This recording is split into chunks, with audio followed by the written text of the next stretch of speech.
Hey, welcome back to another episode of It's a Football Thing. We are joined by a very special guest, and he's making his third appearance, if I'm not mistaken. He is the highly respected football journalist, commentator, reporter. He has covered it all. Simon Hill, welcome aboard. How are you, champion? Very good, guys. How are you? Apart from your horrible shirts. Shots fired already, Scott. Rob. Simon's come in. He's come in with the gloves off, ready to go. Well, how are you, RJ? Most importantly as well. Well, you know what? You could probably see that flag in the background, and it actually was a bit of a wardrobe malfunction. I was ready to come in here with my Zuri blue jersey, and I thought, I've copped a lot of stick on social media today. All I'm waiting for is Simon or the live chat to say, you won the Euros, but you couldn't even automatically qualify for the World Cup, and I would just drop my head in shame. So, look, my heart rate is slowly coming back down to less than 200, but I'm here to party. So let's get into it, eh? Absolutely. Look, tonight for those watching on at home, and we'll welcome you all shortly, the plan is to cover some of the international football. Obviously, I'm sure Simon will join me in very excitedly wanting to chat about the Italy result and some other results that have happened as well. We won't just talk Italy. We'll also then look at the Premier League. For those that have been living under a rock, Simon is a massive Man City fan. So we'll do a little bit of a deep dive into how Man City are going. Rob, you're more than welcome to leave for that section, my friend. And then we know that this week there are some exciting things happening. The A League's kicking off. It's a little bit of a new dawn for the A League and domestic football in the country. So we're really keen to unpack that with Simon as well. Robbie, let's talk international football, mate. What happened this morning? What happened? Well, look, as RJ just said, as an Italian, not much happened again. We've got to go through the not so lovely route of the playoff now. As Euro champs, it's gonna, it's a bit of a dagger to the heart. We've left it late since we've had a bit of still maybe a bit drunk from our winning the Euros. But look, what can I say? We're gonna have to do the hard way, as of Portugal and a few others that are left it to the last minute and got it snatched from underneath their feet. There's actually been quite a few internationals that have been up and good, and I'm sure Simon's very happy with the big England win this morning, 10-0 against the mighty San Marino. Harry Kane getting some 4 goals under his belt, I think, by half time. So yeah, what did you make of the international break, Simon? Well, I mean, England were expected to defeat San Marino. Let's be honest, if they can't defeat San Marino, then they shouldn't be at a World Cup. It's probably good just shooting practice for Harry Kane. I think in all honesty and in all seriousness, we've probably reached the moment where, with the greatest respect, teams like San Marino should have to pre-qualify, I think, to be part of those groups. When you look at their results, they've lost every single game. They've got a goal difference of about minus 50.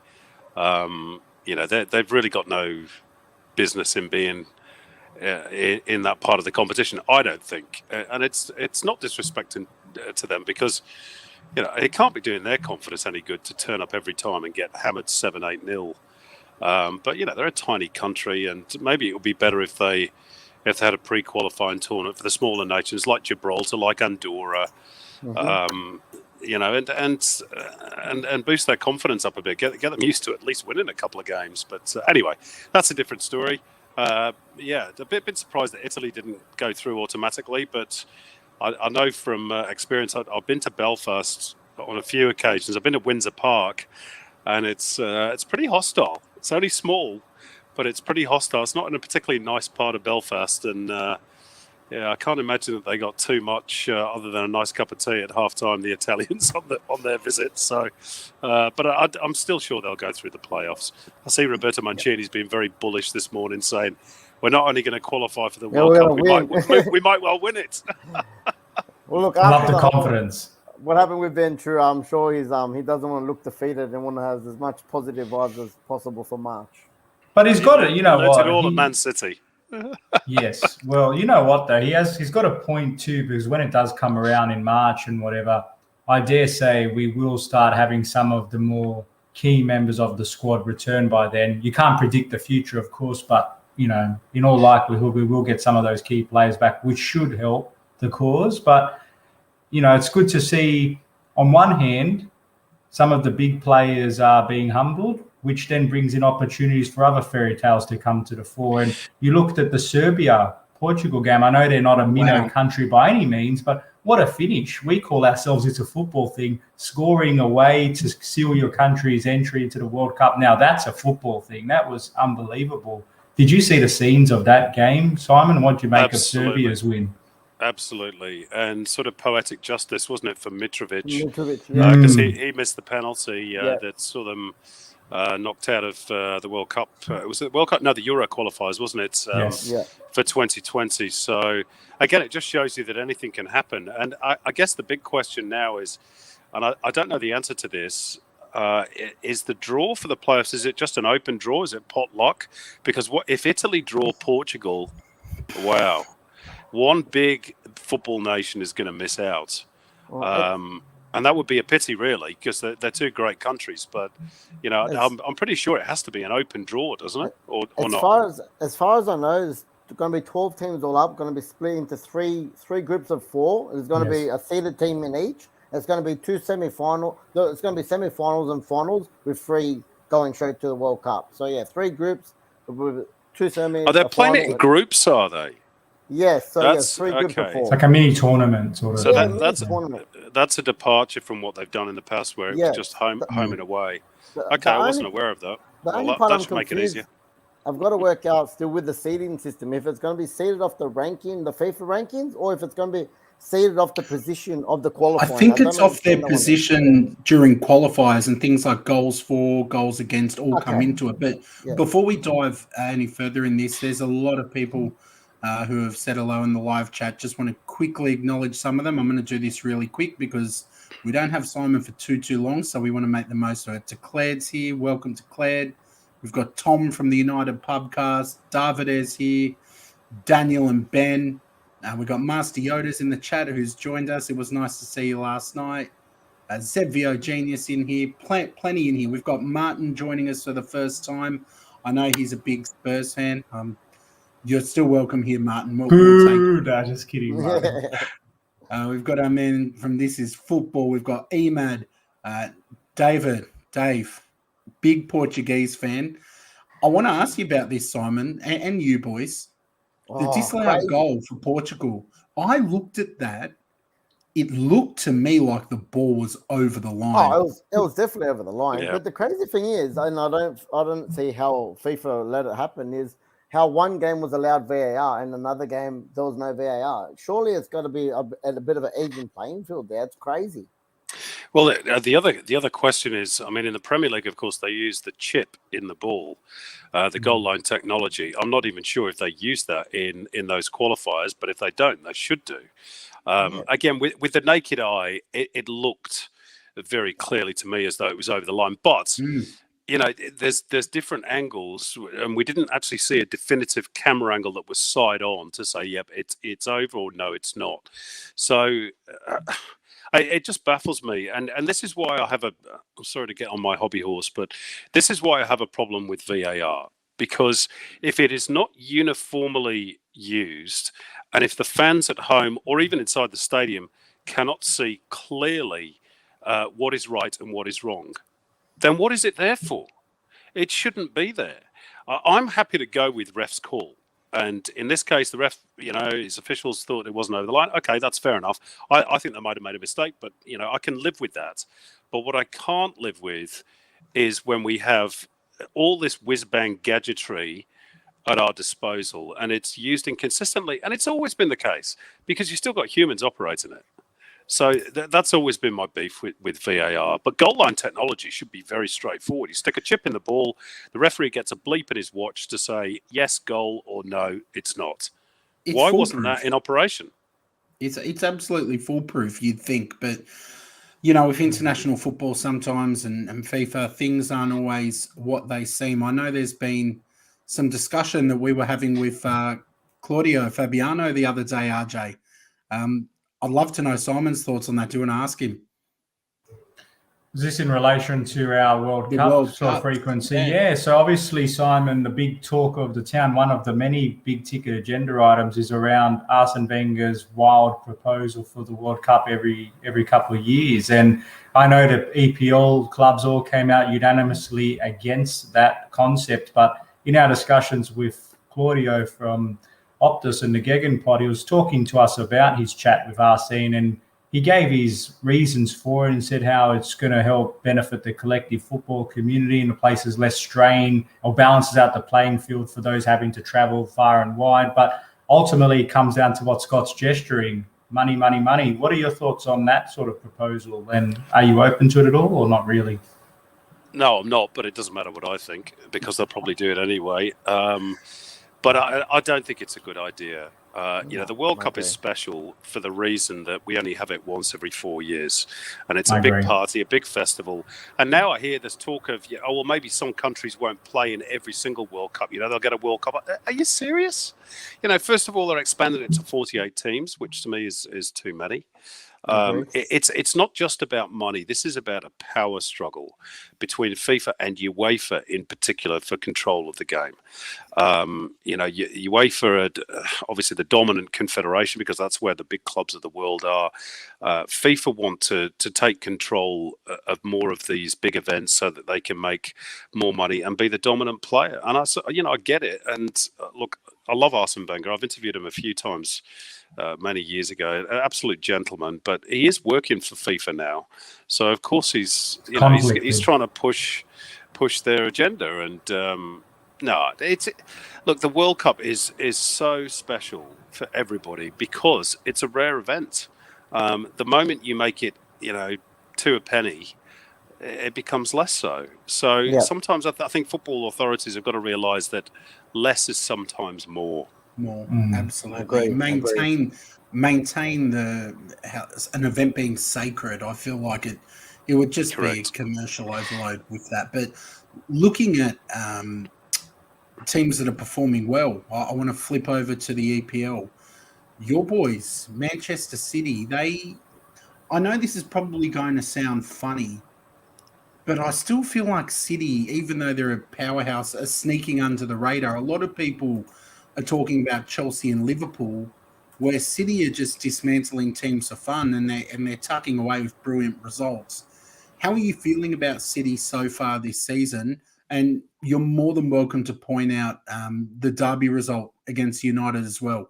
I know Rob would love that too. How are you feeling about the progress they've made this season? Well, look, certainly, sorry, Rob, but it was a derby demolition, the demolition derby. The scoreline really didn't reflect City's dominance, and that's not being disrespectful to United.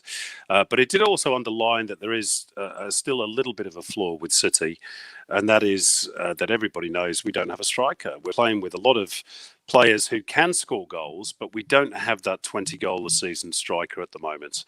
And I still think that could potentially come back to haunt City at the back end of the campaign when the trophies are being dished out. At the moment they're ticking along quite nicely, although they did have a stumble against Crystal Palace and they were awful that day. I watched that game as well. It can happen that they have an off day. But by and large, I think it's going to be between one of three teams. It's City, it's Chelsea, or it's Liverpool. It's one of those three. I think that, the next batch of teams, and I'll probably include United in that, are not quite at that level. United in particular just looked an absolute mile off, City. And that's, again, I'm not being disrespectful. It's the truth. City toyed with United in the second half. The derbies that I grew up watching, I remember that sort of a game, but it was the other way around. It was United toying with us. We were saying that at the pub. We were saying the exact same thing at the pub. We had a few younger guys there that, didn't get to see that kind of stuff. And go back 10, 15, 20 years, and we were the opposite. We were the one toying with City and making them look like, like you guys were making us look like us. But yeah, look, I have nothing to say. You guys toyed with us. It was so one-sided. And like I said, the scoreline, I can't believe it was only 2-0 after a complete demolition. Well, David De Gea made a few very good saves, to be fair to him. And, it just seemed to me that United, I'm not going to hop on about United because I did enjoy City's performance, but United seem to me to be just hoping that Cristiano Ronaldo might do something special, pull something out of the bag. There seemed to be no structure to the play. It was very passive, which growing up watching the United teams of the past, particularly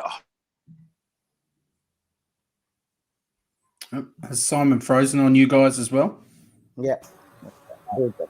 I think that's Simon being home, Robbie. There we go.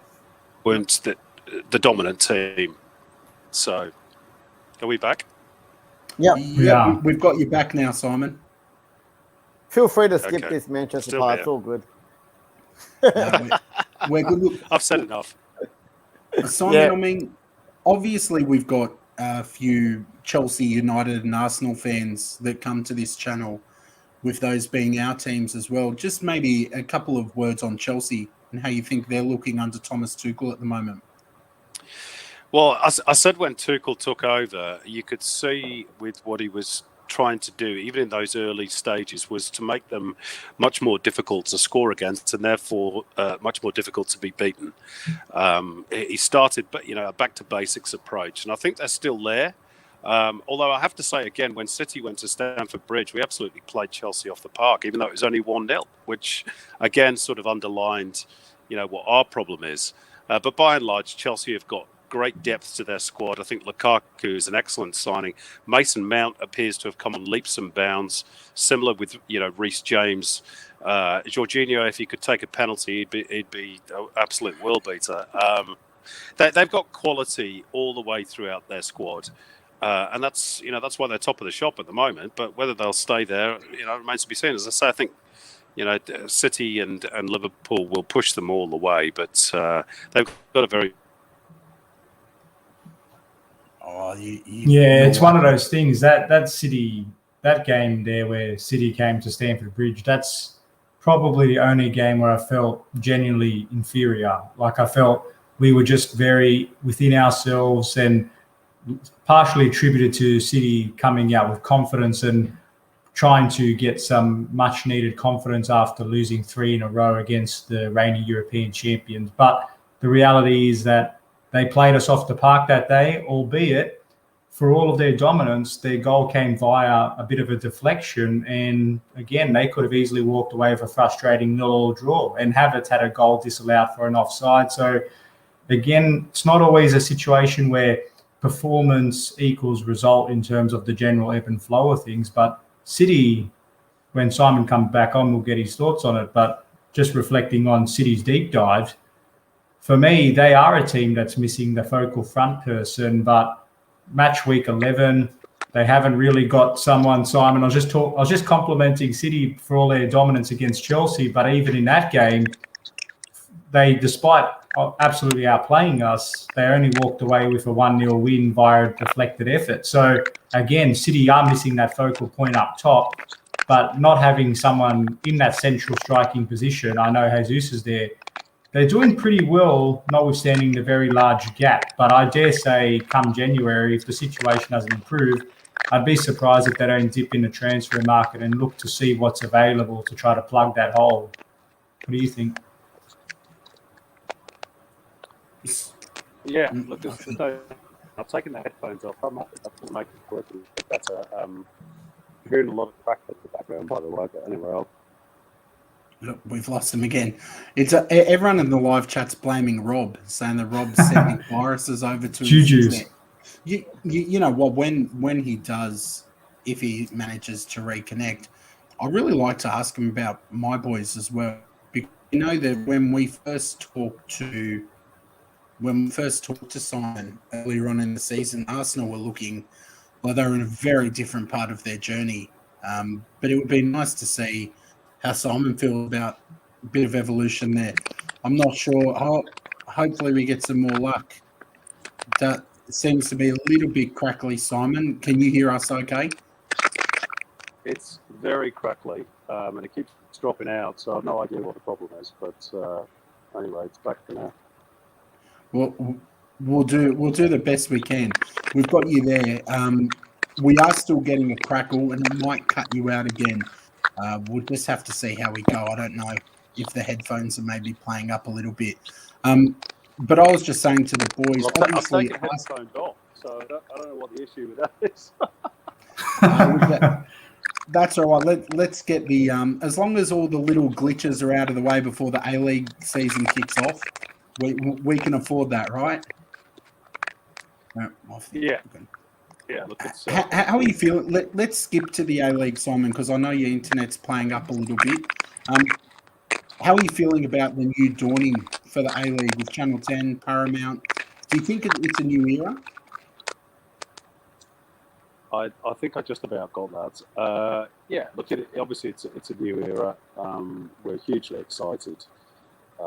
It's a big opportunity for the game, particularly with free-to-air exposure, which we're seeing not just in terms of the A League games, but also the integration of football across a lot of the other programming, like the Project and MasterChef. Yeah, we've lost him again. I think we might have to just let Simon be free, and we'll kick on with the show tonight, boys. I think I might just send him a message, because if it's not happening, it's not happening. So and you know what? He's also got to prepare for the Australia-China game, which is something I know in terms of the international fixtures for our Australian audience. I know we're all pretty excited about the qualification game up against China at the unsavoury hour, although very familiar time of 2 a.m. But who knows? He might be wanting. He did tell us before we went online that he did need to do some work post-session. So who knows what's going on with his internet at the moment? If he comes back, he comes back. But Scott, I know you're messaging him. Just I know we were talking about A League for a moment, but I just want to pivot back to the Premier League, because we're about to come back into this weekend, and I know we've got the preview show coming up on Thursday. But I was looking at the ladder earlier. I'm not sure if we've got a screen or two or not, but I'm just looking at the table myself, because I know last night we were talking on our Down Under football crew about coming up with a Premier League team of the season. And when we were trying to pick that squad, there weren't too many City players for all of the good collective efforts they've got with a bunch of star players. You could make the argument for a few of them, but I just thought they haven't fully fired, which is funnily enough. But Robbie, what do you think about that? City, boys, with all their dominance. I'm just going to hold you. I'm going to interrupt you there. Simon and I said we're going to have one more crack. We're going to have one more crack. We'll see how it goes.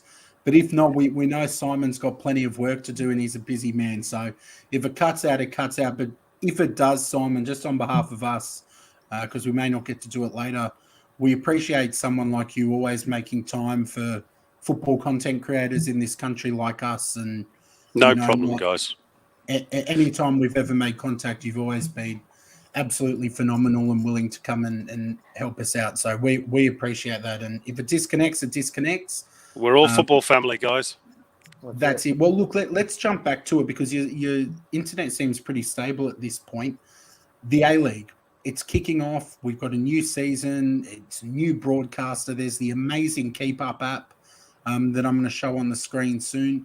It seems to me like Channel 10, Paramount, they're taking this seriously. They want to give this a red-hot crack. How are you feeling about it, mate?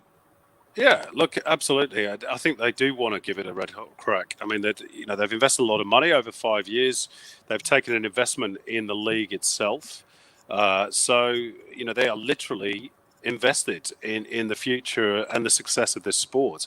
And I think the good thing is, no disrespect to Fox, who did a great job for many years, but Channel 10 and Paramount Plus don't have the same breadth of portfolio in other sports. So football is going to be the priority. So it's going to get the 5-star treatment, which is terrific. It's stuff that we haven't had before. And as I said before, Oh no.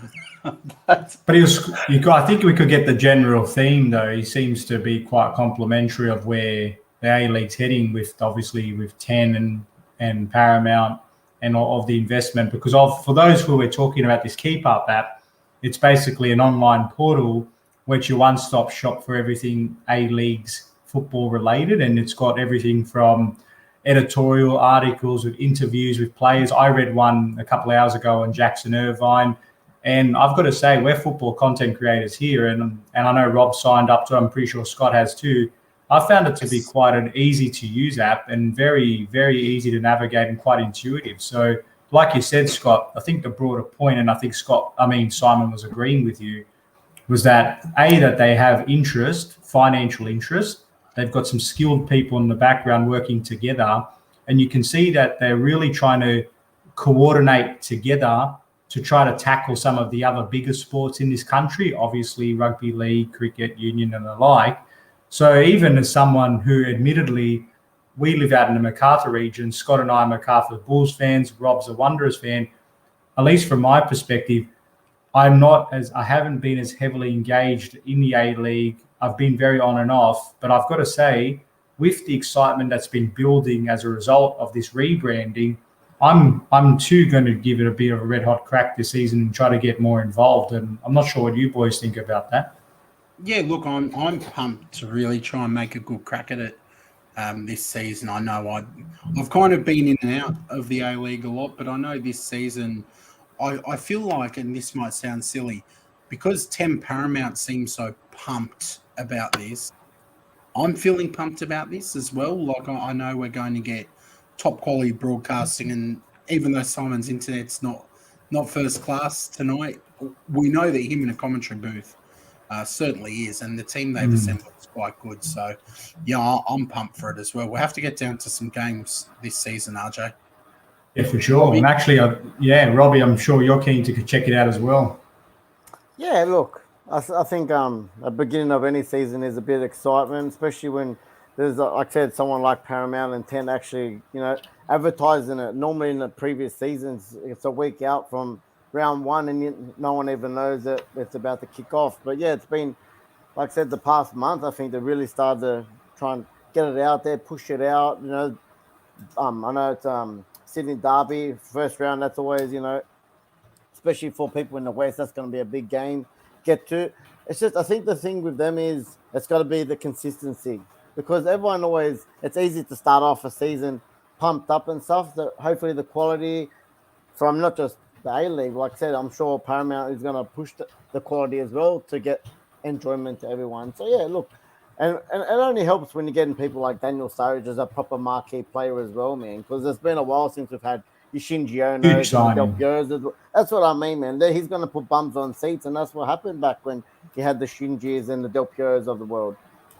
Yeah, and I can see Martin in the chat, who's a massive Mariners fan. So we'll definitely have to. They got a good little stadium there. I like their stadium. It's one of my favorite stadiums, like in general. That backdrop, the two palm trees, the water, the sauce. Maybe. I went there remembering when I was following Sydney at the time, and they versus Central Coast, obviously been at the Central Coast Stadium, and Mark Bosnich was playing. I'll never forget it. Awesome. And he was loving it. The crowd was giving him all sorts of stick about, you can imagine. And Bozza, to his absolute credit, and we've had him on the show before, and he's a dead set legend. We've got to get him back on. But I remember that night, he's there, and I think he didn't even care about playing. He was just lapping up all of the banter from the crowd. Like, it was just one of those moments where we had the nice sunset. Do you remember? We were absolutely hammering him, but he's just sitting on the sideline just laughing it up, and he's full credit. He's such a legend. There's a good question in the chat, and look, to be completely honest with you, us three boys aren't the best to answer this with a whole lot of how do you say it, like gusto, because we've all said we really want to get more into the A League this year, but where do you rate it in terms of other leagues? To me, I would say just under the championship, perhaps. I don't think it's quite championship level. I feel like we've seen some championship level squads over the years, but the league as a whole, to me, it's just under the championship. I don't know if you feel similar, Robbie, RJ. No, if I'm going to be honest, I think that's quite a bit below championship. If we're going to be honest, I'm sure if you were to put it up against some of the tiers in pyramid in England, I think it'll fall a little bit short of the championship.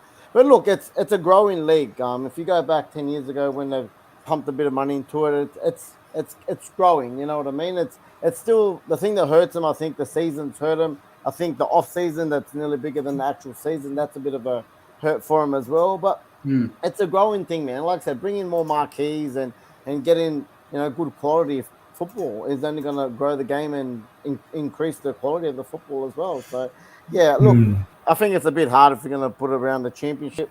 Even though under. Yeah, under. definitely. But like I said, man, it's a hard one. Yeah, I think so. They're not comparing apples and apples here. Firstly, we haven't got the same age of infrastructure, the development, the population size, all of that, all that usual jazz. But look, to be honest, I've got to say I've seen a lot of general play improvement of the A League, even though we're not getting the same headline sort of marquees coming in bar Sturridge this season.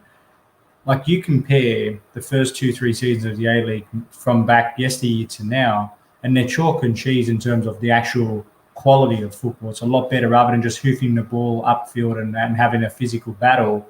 It's actually very decent. And I'd say, yeah, I'd probably throw them at that League One level, between League One, between Championship, because the thing with the A League, from what, I've been following it on and off, is that there's a pretty big gulf in class between the top end of town and the bottom end of town. So the top end of town could make a fist of it, whereas the bottom end of town would really get found out. But I don't know. That's I think what you boys might agree. is saying here. 2 or 3 teams would survive in the Championship, majority in League One, Jets, Mariners, League Two. I don't know how Martin's going to feel about that, but yeah, look, it's warranted, some of the criticism. But boys, let's jump back. We kind of jumped over to the A League so we could try and get some of Simon's thoughts. But if you're just joining us, we did have Simon for the beginning, but there were some technical issues.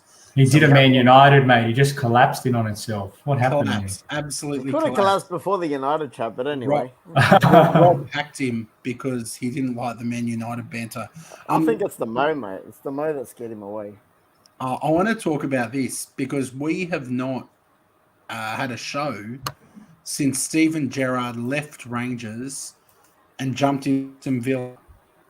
And Smith, who was sacked by Aston Villa, didn't even make it to the unemployment line before getting snapped up by our bottom-feeding friends at Norwich. What's going on, boys? How do you think? Let's start with Stevie G. Are you shocked that he made the move, or do you think that this was the right time and Aston Villa's a squad he can have an impact, RJ? No, not shocked, to be honest with you. It's if anything, it's more of a shock from Aston Villa bringing him in there, because I think while Stevie's doing great things at Rangers, I felt that I understand why he wants to make a bit of a stepping stone before eventually going for the highly coveted Reds job one day, whenever that is. But to be honest with you, I just wasn't sure Aston Villa, with the money that they've invested and they are a big club. Let's get that on the record. They're still a big club overall, not being in the best of form, but they're a big club. That they're willing to put all their trust in someone like Gerrard, who's fairly untested. And I know that's ironic, me coming from a Chelsea fan when we got Lampard in, but the circumstances were very different. I just thought they would try to go for someone a little bit more experienced or tried and tested. So for me, it's a pretty big gamble. But at the same time, it's not like Stevie G hasn't been doing good things over in Scotland, as we've said. So it's a calculated risk. That's the way I'd phrase it. And look, I'm no big Stevie G fan for Liverpool reasons, but I reckon he'll do a good job there. I'm not going to say he's going to put them in the top 6 conversation, but I think he'll steady the ship just enough to keep them nice and safe in mid-table world. Robbie, how do you feel about this comment? If this goes wrong, the Liverpool gig could be gone forever. I mean, if he completely flops in the Premier League with Villa and they don't turn this around, what's the next step for him in terms of getting to Liverpool? I feel like it may set him back. How do you feel? I would have to, like, especially when you're coming off the back of the Klopp. You're not going to go and downgrade to a Stevie G if he's not doing, pulling out trees with Aston Villa. But look, after, again, taking out the United bias, I take my hat off to him because, Aston Villa is, for me, a bigger club and a bigger challenge than Rangers. Back in the Premier League, a good stepping stone. But I just respect the challenge that he's taking. Yes, he won with Rangers last year over in Celtic, a bit of a 2-horse race. There was no crowds as well, but he still broke the Celtic streak. But to come in mid-season with, a heavily invested Aston Villa team and try and improve them, maybe challenge for one of those Europa spots. Look, I take my hat off to him. It's a challenge. Instead of being comfortable in the Scottish League, to come over, it's a big leap over. And look, you never know. I think it could be a decent buy for them. And who knows? I guess we'll find out what he does against the big boys in the Premier League. Can I just say quickly on that question, which is good because I was shaking my head thinking, no, it's too early days before hindering his chances. But I felt very similar with the Lampard-Norwich connection. Look at where Aston Villa are at the ladder at the moment. They're, few points above the drop zone. I'm not saying they're going to get dropped, but they're 16th place. They're, 3 points, 2 points out of the drop zone. If Stevie G comes in and he can't rectify the situation and all of a sudden Aston Villa did get relegated in some bizarre world, that would 100% really hurt his chances of eventually going to Liverpool. But it's a long time in the game, you know what I mean? So if anything, what that would do is just prolong it. I don't think there's a never say never thing. Just because you do bad at one club doesn't mean you haven't got enough currency or you can't turn it around, so to speak. A risk. Yeah. I think you summed it up with a risk is a perfect analogy of it. Yeah, look, and there's a couple of comments in the live chat. Declared saying that he thought Dean Smith did a good job and it was a rushed sacking. Hard to argue with that. We'll jump over to Dean Smith in just a second. Tom saying he's now got 2 clubs he'd like to see drop down with them. Fair call, Tom. That was Newcastle and Villa, I'd say, or Leeds and Villa. George is saying he doesn't think Gerrard's chances will be hampered if he fails with Villa. Ollie got the United job. None of us know how that happened, George, after going down with Cardiff. So, yeah, look, fair shout there as well. You never know what Liverpool's owners will do. And Mastiotta saying at least Liverpool will have a fair warning with him and Lampard. Arsenal didn't know the same with Arteta. Fair call.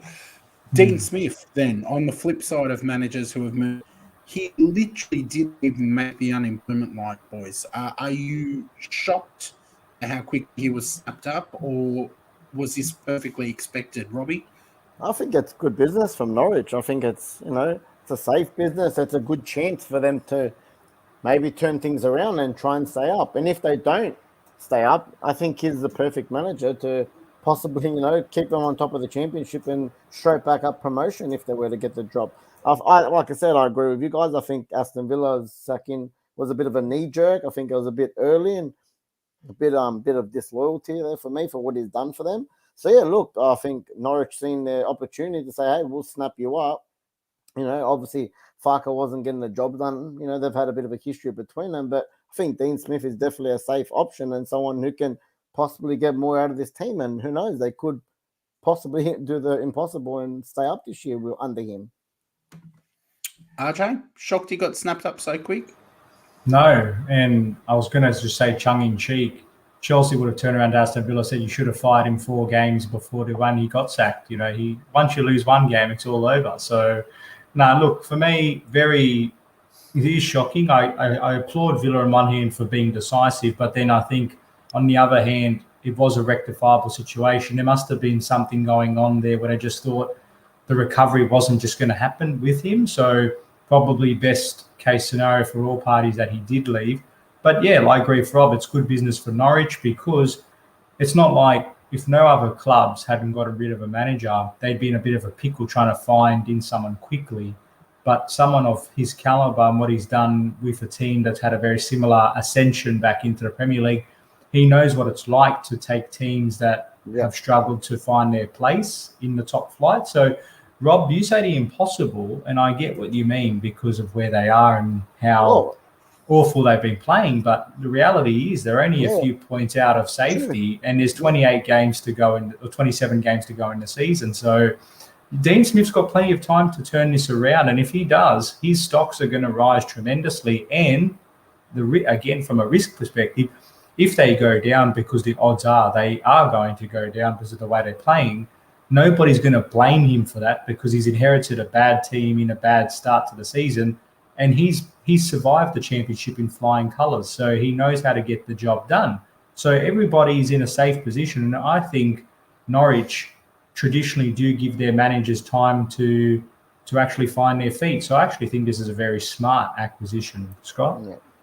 Yeah, look, to me, I'm not shocked in any way, shape or form that this has happened because he's been a good manager and he's not really put a foot wrong outside of a bit of a poor patch. I mean, there are some clubs that are ruthless, and I can understand Villa wanting to be ruthless because they took all that Grealish money, they invested it on some huge names, like some big names. Everyone was tipping Villa to be right up there, like challenging for the European places comfortably.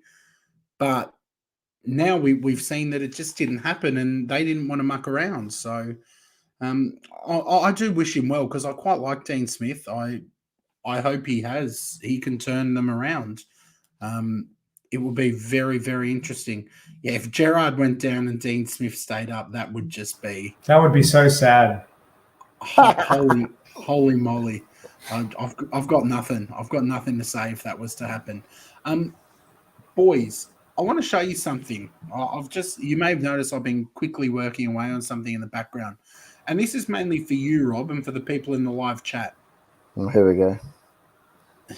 Why are you coming at me like that? It's Ronaldo crying for Portugal. I'm just waiting for a Ronaldo and Oli or something. Rob, come on, man. Scott doesn't tease us. Rob, we're good mates here. I just want to zoom in on this. This is from the Geegum Pod. We know a really good friend of ours, Claudio Fabiano. Yeah, I listened to this today when they were revealing this lineup. Now, funnily enough, and it was not planned, we did the same thing on Down Under Football Crew last night. So myself, RJ, Miz, and Eunice from Eunice Talks Football, 3 Chelsea fans and me. So it was good fun. We put together our Premier League team of the season so far as well. I want to show you both, Robbie, and live chat. And I would love to know how you think they stack up. So this is the one from the Geegan Pod. Yep, I know that one. I haven't seen your one yet.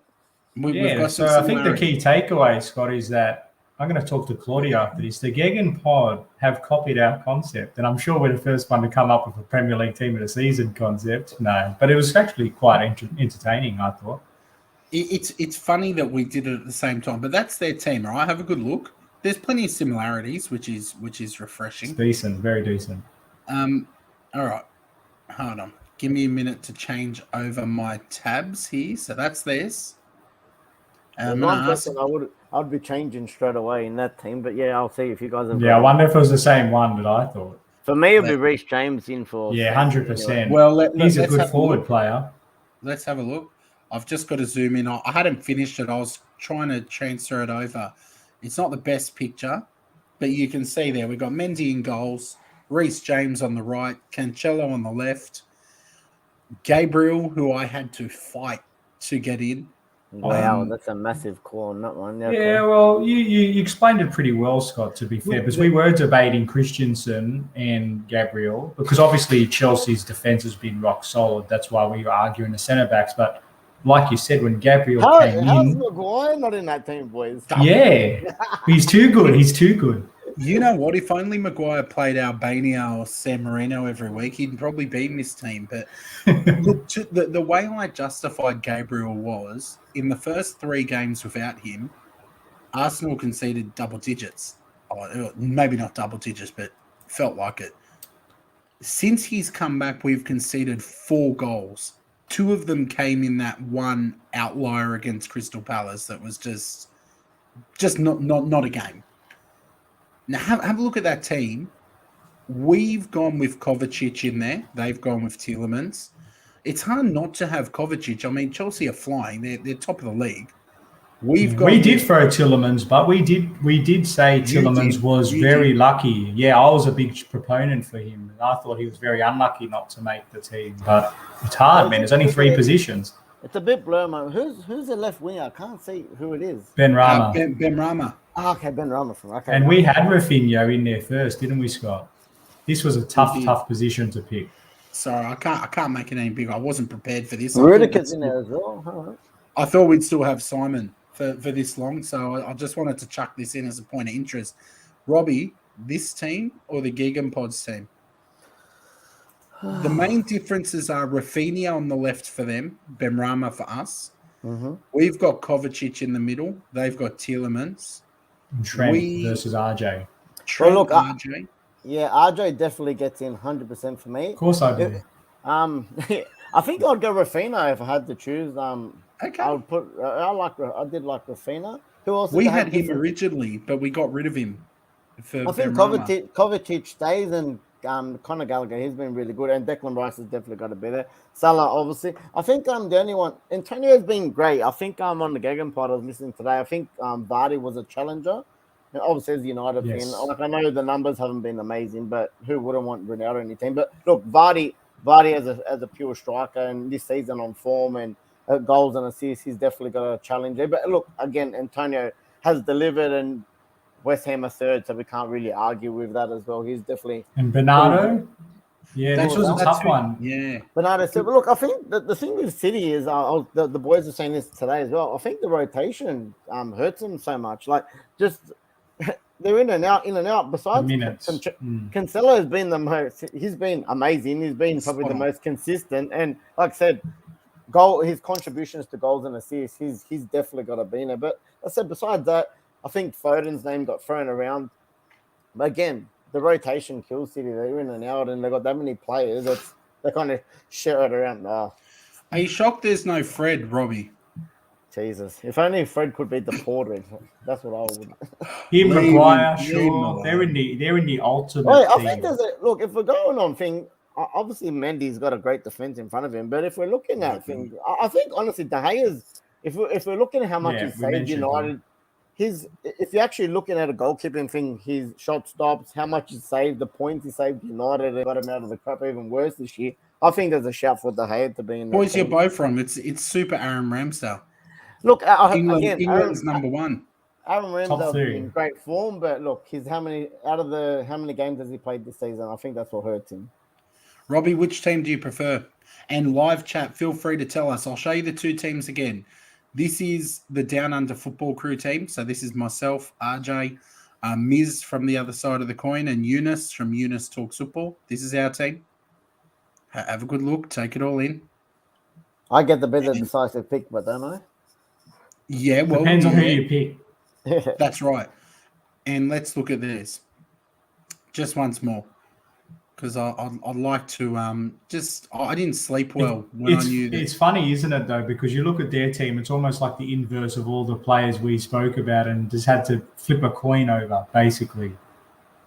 All right, live chat, Robbie, which pod team do you prefer?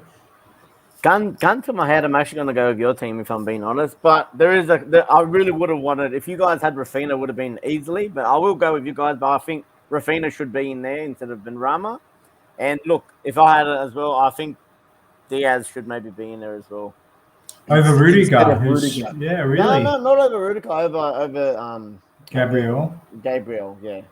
I knew that was coming. That's why I just said Rudiger. I wanted to move on really quick. Rafinha, I think the Rafinha Benrahma thing, because we originally had Benrahma, and for the first 5 minutes we couldn't get agreement on this. I remember we said, no, we're not going to answer this. We'll come back to it. But then we're comparing their direct goal contributions, and I believe Rafinha's was more. He's more of been a singular goal scorer this season, whereas Benrahma's been on both sides of the camp. He's scored and assisted, so we thought he was more well-rounded this time. But look, you're pulling at hairs there. Not that I can pull at many hairs these days, but for us, I think the number one thing that I love to see is the story of Conor Gallagher, the guy that's come from West Brom. Nobody's heard of him, and he's on loan again now at Palace. How good has he been? Like, look at the players around him, and you just look at him and you think, how did this guy just turn up there? But he's been on form. He's just been knocking it out of the ballpark. I know I'm biased, but he's a success story for the season. Just quickly to interrupt you, boys. I didn't see a manager on both sides. Did you guys pick a manager to? Is it Tommy Tuchel or was there someone got thrown in the mix? No, yeah, definitely not him. No, he didn't. Okay, so Tuchel was the manager. Fair enough. No worries. Yeah, George knows ball. George is proving that he knows ball with his agreement on Team 2. David is saying that Rafinha is single-handedly carrying leads. There's nobody for him to pass to for an assist. Fair shout. And then we've got Georgie saying David Moore.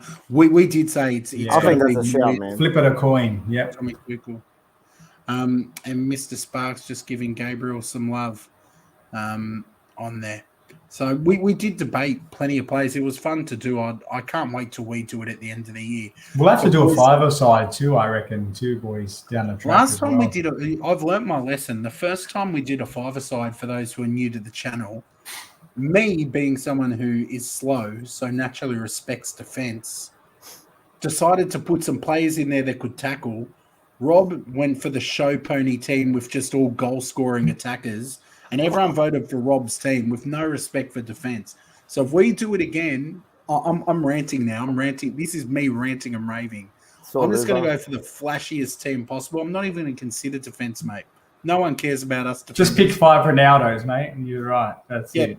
Yep. I'll tell you now, Ronaldo, Salah, Kevin De Bruyne, and Emil Smith-Rowe, and then put Aaron Ramsdale at the back. There's my team. There's my team. I win.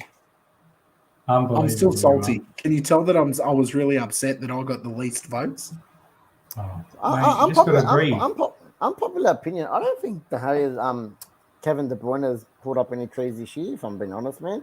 Considering how he is for his consistency in previous seasons, I don't think he's really been a highlight in that City team, if I'm being honest.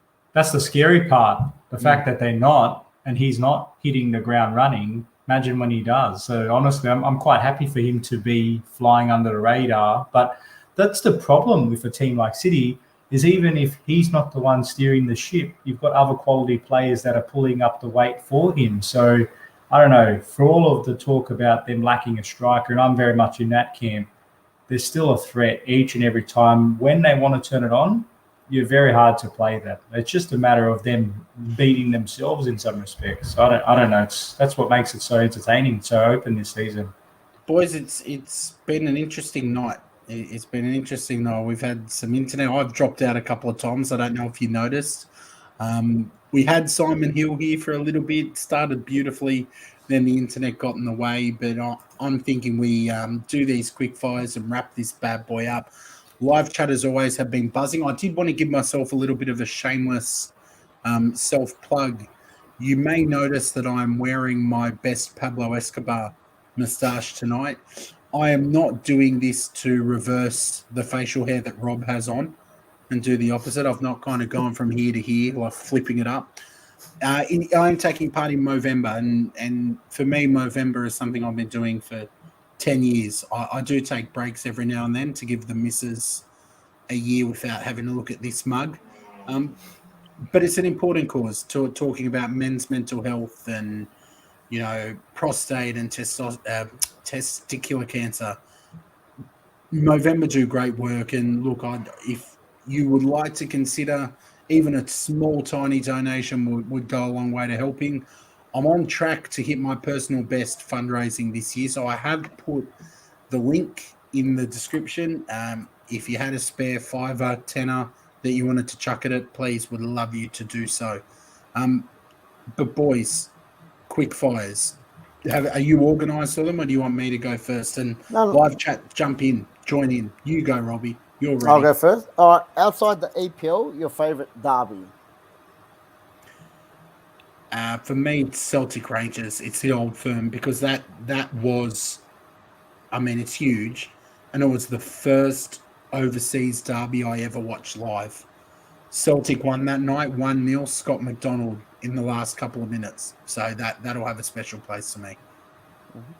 For me, surprise, surprise, Inter AC has to be it for me. You're just watching a full capacity Giuseppe Meazza, watching the banners, watching the songs.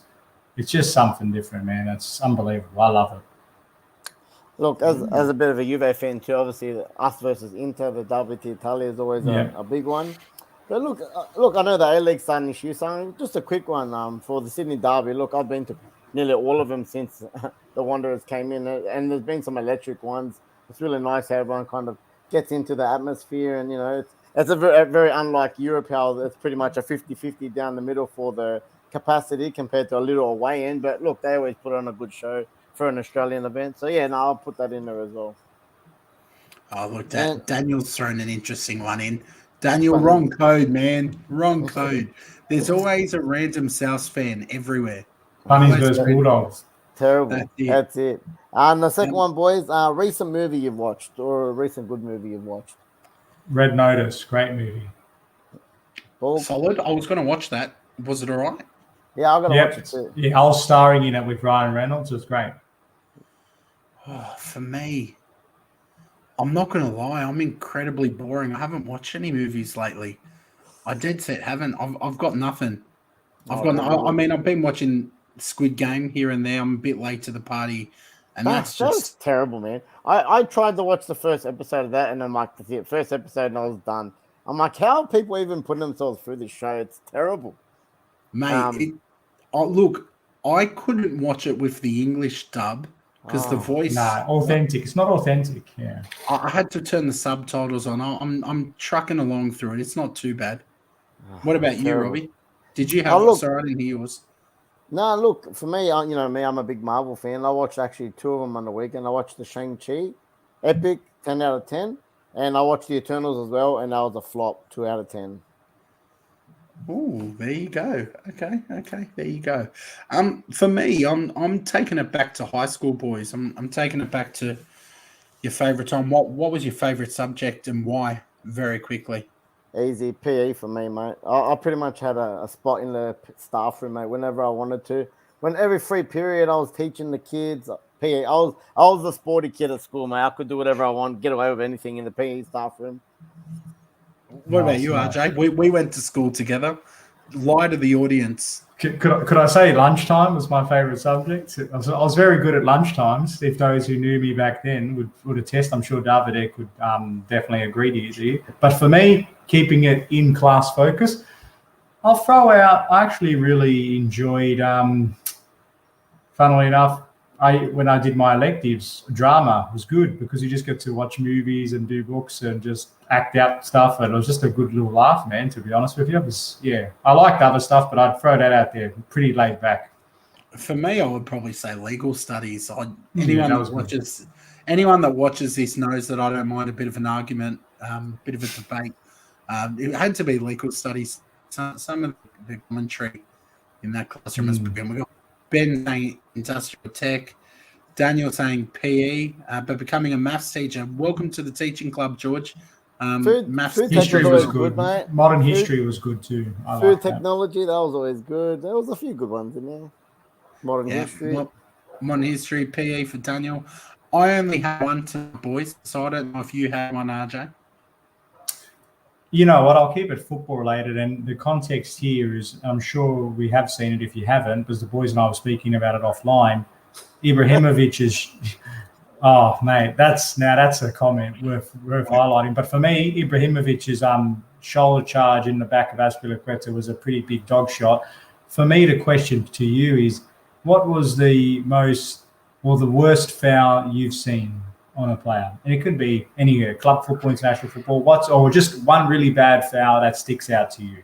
Keep it simple. You go first, Borgie. I've seen a couple of leg breakers, mate, that have been pretty bad. I'm trying to think of something. I remember, I've got 2. I'm going to cheat. For me, I remember Djibril Cissé. I don't think I said his first name right. Cissé had a really bad lower leg break at Liverpool. I don't remember who did it. I remember seeing that. I think that stuck with me because I saw that one. And this one, even though it was completely accidental, in terms of a foul that I saw and I thought, oh, this could be incredibly serious. All banter aside, Abu Diaby on John Terry. There was clearly no intent in there. It was just one of those awful...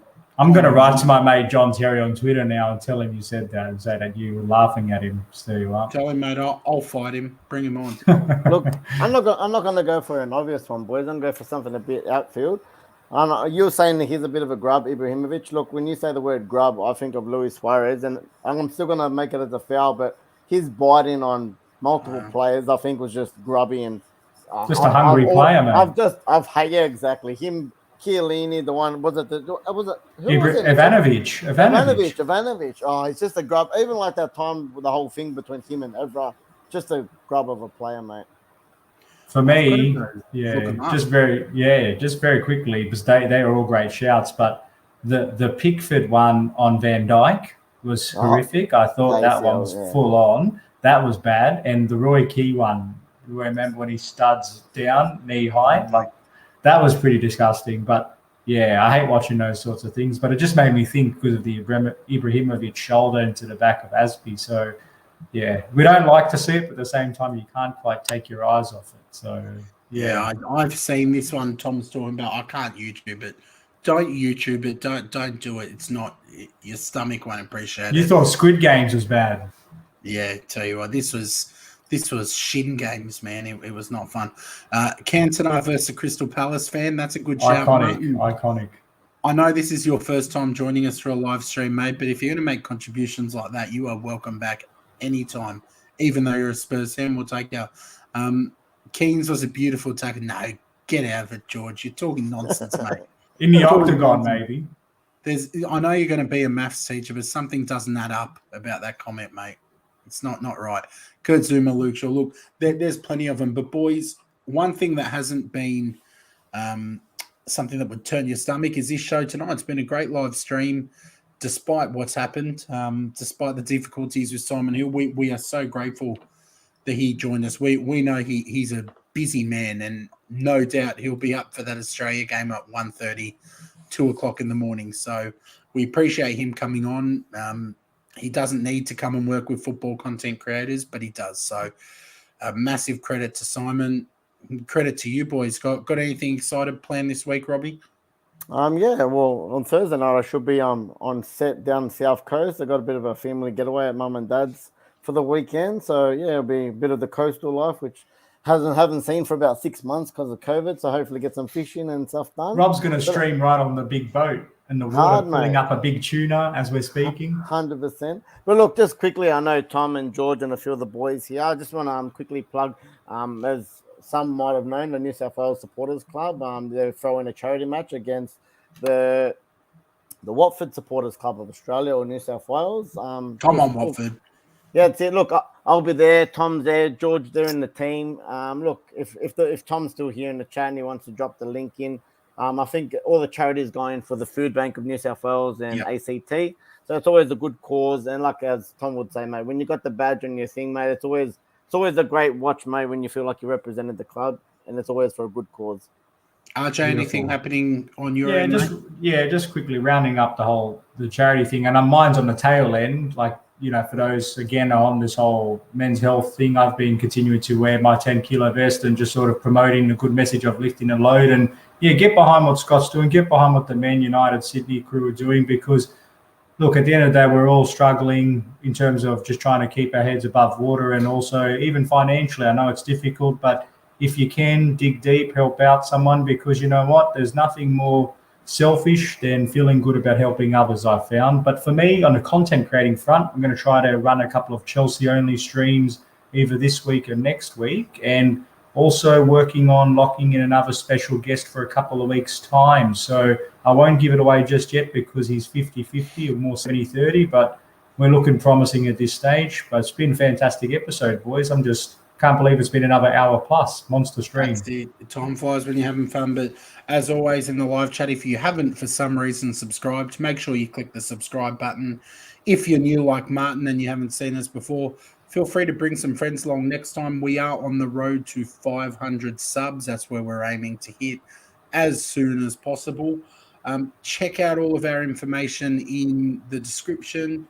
But most importantly, look after yourselves. We'll be back on Thursday night because Premier League back. Premier League is back, baby. Premier League is back. So we'll be back on Thursday night at the same time, and we'll be talking about the fixtures that are coming up. So we look forward to seeing you there. Take care of yourselves, take care of each other, and enjoy the football. See you later.